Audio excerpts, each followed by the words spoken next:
Thanks to you both. So let me open the discussion with a question to both of you about the extent to which you work with or influence policies that relate to the vehicles or the manufacturers themselves, and become, if you will, more advocates for for some of those technologies, and particularly alcohol-related ones, or requirements that you place on your insureds, say if they're in automobile crashes and are found to be impaired or have a violation, and putting requirements on them for, you know, will we say any variety of services that they might need to reduce their risks in the future. Can you comment on sort of what you do sort of beyond the immediate insurance world? I think I'll start with that. So the Insurance Institute, when it comes to like putting pressure on manufacturers to make changes to their vehicles, that's something that we do a lot of. Um, for some kinds of like vehicle features or crash worthiness kind of standards, we rate vehicles. I mean, it's something that really influences manufacturers. When we have a new rating system, we do see a lot of changes in vehicle design to try to meet those. And one thing we haven't really done thus far is incorporate like technologies that would help, in particular, riskier drivers into our rating systems. And one of the things we've thought about incorporating into our rating systems are things like seatbelt interlocks that are starting to become available at least to fleets. But if a system like DATS was available, I think that is something we would really consider, putting in our rating system to try to encourage manufacturers to take that on. Sure. Well, there's a couple questions there. I think so. From the state insurance perspective, there isn't anything that we're currently advocating for. I think we're watching what the insurance companies are developing. I mean, and I talked a little bit about how you can see those repeat offenders and you can see their insurance rates increasing. That's also a way that insurers are being mindful that they're insuring a riskier. They have to be mindful of their risk in a riskier population as well. And then there's some, there's there's some in the insurance space too. If there's probably some those have been repeat offenders that the insurance companies just aren't even going to insure, and they can go into sort of they have to be in a residual market, a high risk market with really steep premiums. So I think what we do is we talk in general, like we actually have I should mention this too, we have an auto insurance working group that explores a lot of what the insurers are doing in the auto insurance marketplace. And so some of these issues might come up there. Now it's been more focused on affordability of auto insurance, sort of a completely different issue.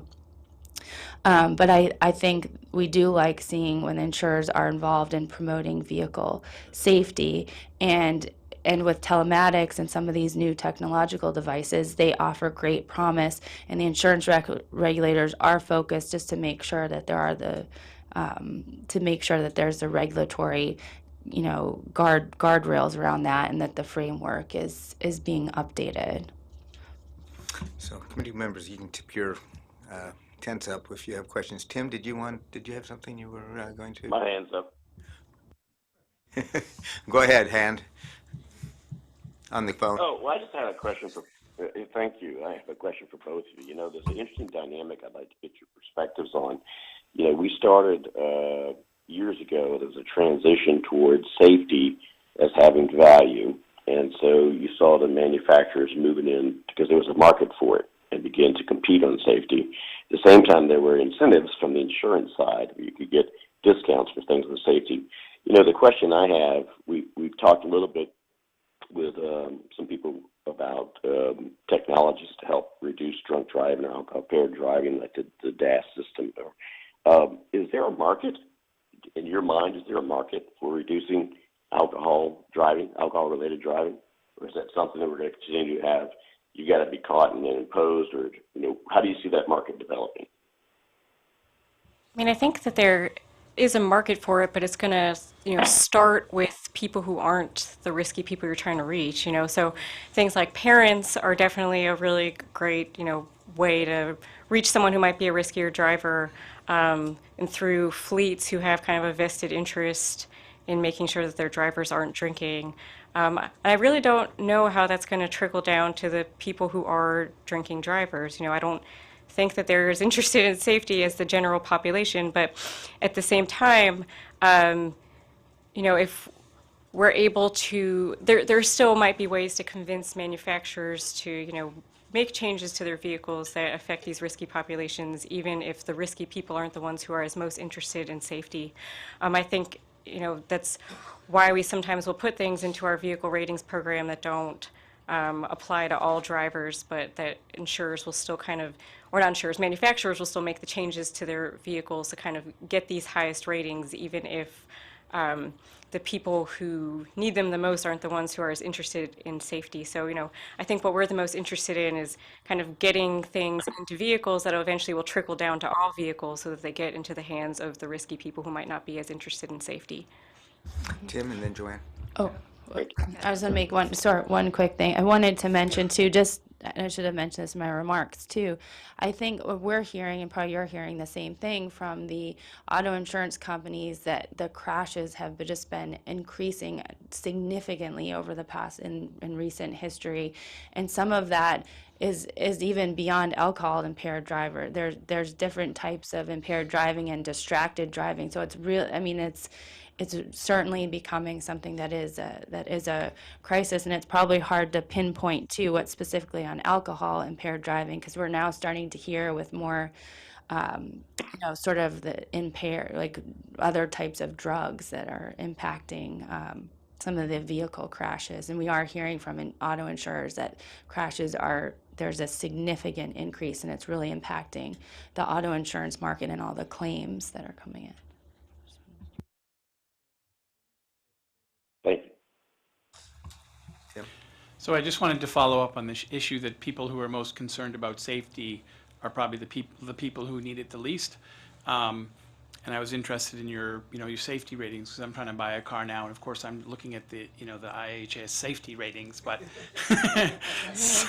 but then I was thinking, well, maybe I don't know who else looks at that. I mean, I think a lot of people do, but so my follow-up idea on that is to discuss how the insurance industry or regulators get involved with decisions around mandatory safety equipment for all cars, and maybe it varies from thing to thing. For example, airbags protect people, but they don't protect against the crash itself. But I'm just interested in general how you guys sort of interface with safety equipment that must be put into all cars, as opposed to this problematic issue of adoption among people who don't really need it. Well, I mean, through the institute, the insurance industry has certainly pushed for having safety equipment be mandatory in vehicles. Things like airbags obviously are still going to lower costs for insurers because people are getting injured less. I mean, one thing that the insurance institute did in cooperation with NHTSA last year was encourage manufacturers to all agree to put these forward collision warning with autonomous emergency braking systems in their car as standard equipment by 2022. And so, we do think that, our ultimate goal with these kinds of safety technologies, when we know that they're working, is to get them in all vehicles, because that's how they're going to get down to these riskiest people. And I think that, we try to push it in any way that we can at first. And, even like we don't, if we know that people are only putting things in vehicles as optional equipment, we still want to encourage them to do it. But, ultimately, we do try to encourage making things mandatory when we can. And I think probably some of those public policy decisions too might come down from the state legislatures too. And I can't think of anything that of course, in each state, when they consider these types of things, you would have like individual insurance commissioners weighing in, but I don't think the regulation would come specifically from the insurance regulator, but I'm sure it's something that they would, be supportive of. Yeah. Joanne. Just a quick question, more sort of a boots on the ground question. the data that you collect on these things is kind of fascinating to me, because I'm like you. If I had to check all those boxes about my car, I probably couldn't have done it either. But with this data and the need or the desire to really change the behavior of the driver, you're collecting this data to show, is this a riskier driver? How do I get that information back? And are there warning systems, or is the Institute looking at saying, we should be putting more of those warning systems in the vehicle, like the front end collision avoidance things, so that I, as a driver, know that I all of a sudden realize I'm drifting more than I thought, and maybe that's triggering to me that I'm impaired, when maybe I didn't think it when I put the key in the ignition. So how am I using that data to change my behavior? Right, well, even kind of unrelated, or maybe not directly related to telematics, we're very interested in these different kinds of collision warning types of systems. We've been studying how effective they are, and when we have evidence they're effective, we've really been trying to push manufacturers to put them in their vehicles. We've incorporated some of them, like the front warning systems, into our vehicle ratings system. When it comes to some of the telematics devices, some of them, they have the capability of giving you warnings for some kinds of things that they're collecting. I also think that some of the telematics devices, that you can go back and see your data and see how you're driving, which is probably not something that's really going to affect your driving, unless it's a parent looking at their kid or something like that. But we do think that giving people this kind of feedback on their driving is not even so much maybe changing their behavior, in general, but kind of letting them react to things that are happening right now, like things like those collision warning kinds of things, or, lane departure warnings when you're leaving the lane. And so we think that those are pretty important for, keeping people safe. Yeah. And actually, one challenge or issue that's come up when we talk about data, so that data is proprietary data of the insurance company. So we've seen this start to come up, or I've read about this too. So as the insured, if I change insurance companies, that data can't come with me. That's the proprietary data. So that's another sort of legal issue that's popped up when you talk about data and who it's being shared with, and things like that. So that's another issue we'll have to keep in mind too. Kit? Yeah.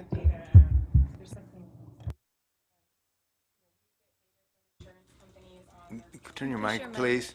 Sorry. We don't even get any of the telematics information. That's something that they keep to themselves, because it is, proprietary and pretty different among the different insurers. Kit? So I think there's a lot of potential with telematics. And I have two questions. One is sort of the pricing and the discounts, and then the second one has to do with privacy. So the first one, when you think about like health behavior change and discounts in like the medical insurance industry, like a discount is not at the end of the year, is not that salient, and so it's not going to really drive behavior change. And then sort of when I see these auto insurance discounts that are delivered maybe on a biannual basis, it's not really salient in my mind. So I'm wondering, what's the like total amount of money on the table, at sort of the policy level that can be used for discounts? So if like there's if the average policy is $1,000, what proportion of that could be, what money is on the table to provide in the form of discounts, and can the insurance industry deliver those discounts more frequently? So let's just say like there's $300 eligible for a discount, right? And you have some sort of app that tracks your driving behavior, and the science says the better way to deliver that money to drive behavior change is like, providing, $10 per week if you're demonstrably a better driver or something like that. So I guess the question is, one is sort of the amount of discount on the table. The second question is, if I'm a consumer, I'm deciding what insurance policy to get, is it cheaper to buy a usage-based policy than sort of a conventional policy, or will they be priced cheaper in the future? And so if you're someone that is a non-safe driver who's concerned about being tracked, will it be financially disadvantageous not to pick a usage-based policy? And then the last question is, so I'll let you answer those first, and then I'll go. Yeah. just on the last question too, so if you're a non-safe driver, there are some insurance companies that have, you know, sort of there's that trepidation, oh, do I even want to track my driving behavior? What if I, great that I could get discounts, but what if on the flip side my rates go up? And so there are some insurance companies that would not raise the rates, and they would guarantee, you know, they wouldn't necessarily, so you wouldn't have that fear that, oh, all of a sudden now my rates are going to go up by, you know, 2 or 3 times because I'm not a safe driver. And then some, and I know you have a lot of questions in there too. I did want to mention, so when it's not that there's a certain amount of funding on the table at the insurance company for discounts, but it allows it to more accurately track the risk. Like, you know, when you answer all those questions, how many miles do you drive? How often do you use your car? Things like that. So that's sort of a general, they're coming up, your age, things like that. That's like a general figure of sort of an average. But when you have the telematics, it's very much individualized. And so that's where you can see some of the cost savings instead of that like average sort of pricing mechanism. So there isn't that they're not saying, oh, we set aside this amount of money, because insurance is different. It's the one type of product you pay for, and the insurance company is not going to know how much it's going to cost. You know, they don't know in terms of course, in any type of insurance, what the claims are going to be. But we have a certain amount in terms of insurance regulation. They're trying to make sure the insurance companies are solvent and they're setting aside enough money for the claims coming in. So there isn't just like a set aside, you know, pot of funding saying, okay, this is for auto insurance income discounts. And it's just more trying to more accurately, precisely measure your driving behavior instead of that like average aggregated sort of price. Sorry, a follow-up question Yeah. would be, so if, like, when is that sort of final price determined, right? Because they, you know, in the usage-based model, you're not going to know up front, Right. you know, how to price the initially. Is that sort of after some period of driving, and then you get a new price for the next period? Yes, I mean they would collect the data, right? You wouldn't know ahead of time, of course. So it'd have to be like once you installed that in your car, and then the insurer assesses the data. And I'm sure they offer. I haven't used usage-based insurance, but I'm sure that's something I should look into. So I can't speak specifically. I don't work at an insurance company, but yeah, my understanding is then they're tracking and assessing that data, and then I'm sure they probably show you, oh, here's like your average, this was your average premiums.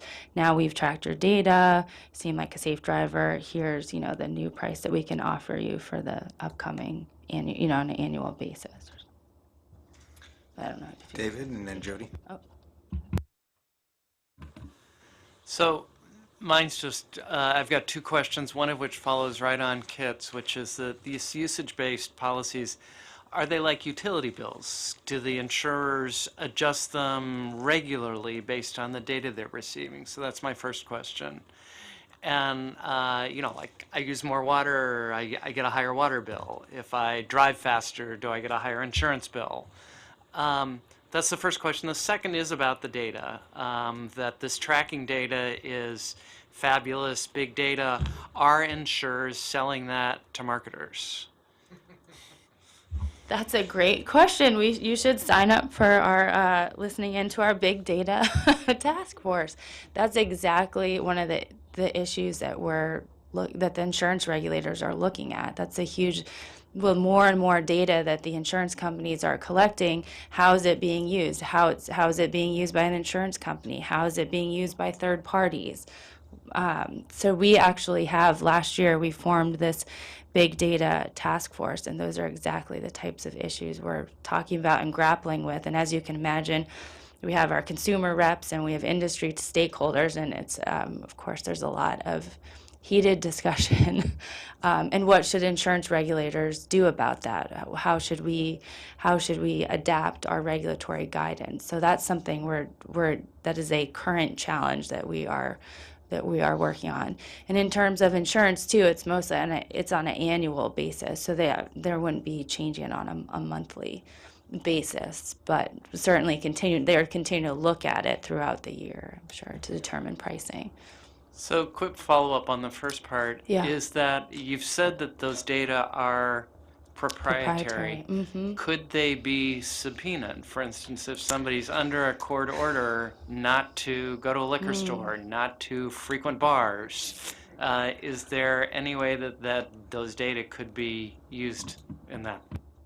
That's a good question. Maybe. Maybe. Yeah, That's Joanna's nodding interesting. yes. Jessica, did you want to respond to either of those?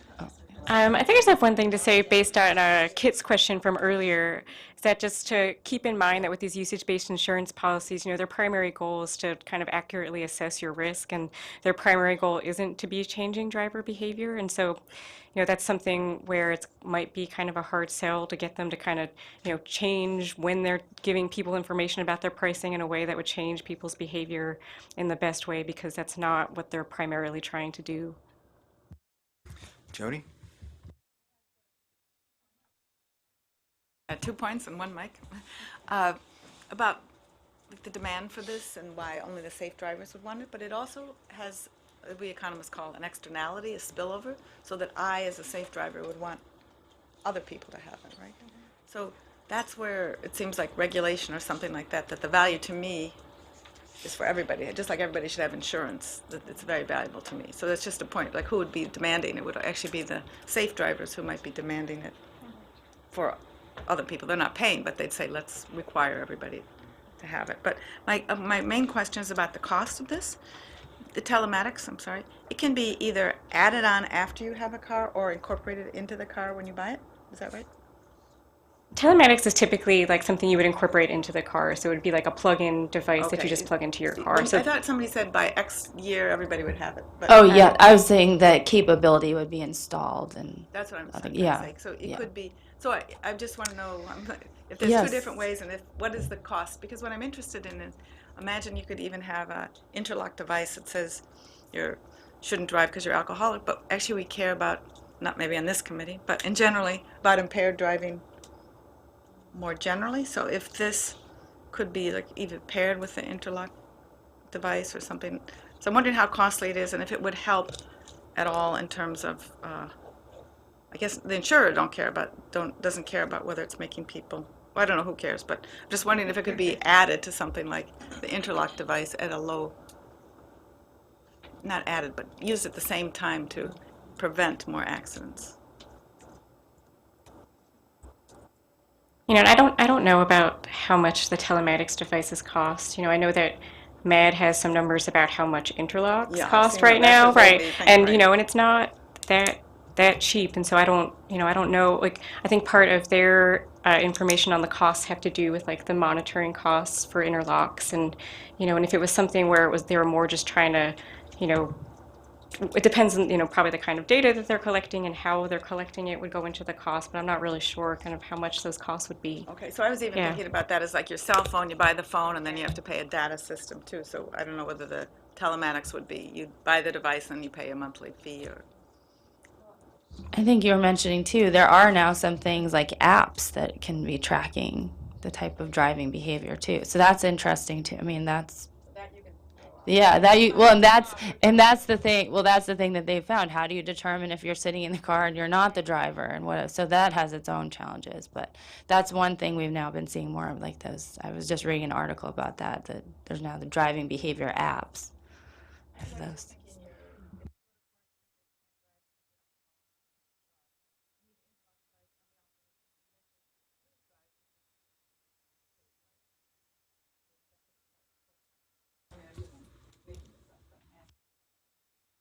Good. Kit, last question.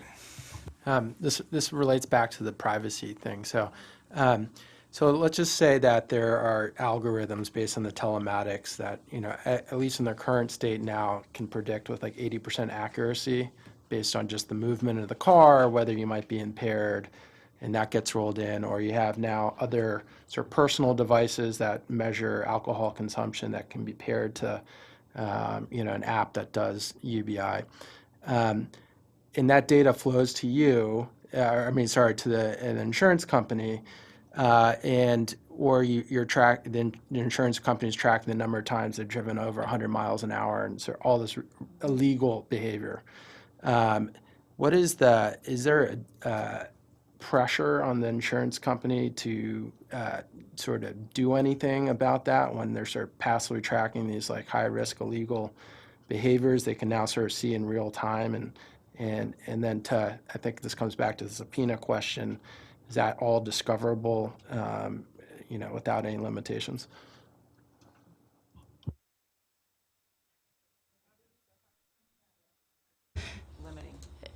Yeah, I mean, I don't know how to specifically answer that question. Again, I don't work for an insurance companies, and I don't know what some of those legal challenges have been, but I know there's been this has come up in discussion, not with our insurance regulators, but just more generally. So I don't have a specific answer for that question, but certainly is a good question.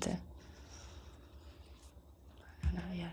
Again, I don't really have an answer to that question either, but I think, one thing that might be something that they would keep in mind is that if it was something that was detecting impairment, for it to be useful in court, even if it could be used in court, it would have to be something that would be pretty accurate.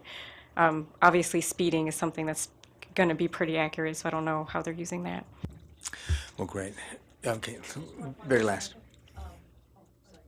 My question too is, how does this device, this telematic, identify me as the driver? Our ignition interlock devices now either do it fingerprint, camera. There's something that will indicate that it's actually Joanne driving. But what if I call my friend Brooke and she starts driving and she's a maniac? That data is going to go on my car with my device. How's that work? To my knowledge, I think, your car is what's insured, not you, and so it's tracking your car and not you. Well, thanks to you both. Obviously, we're going to be continuing this discussion on technology as we move forward, but thanks for being here and for your comments. So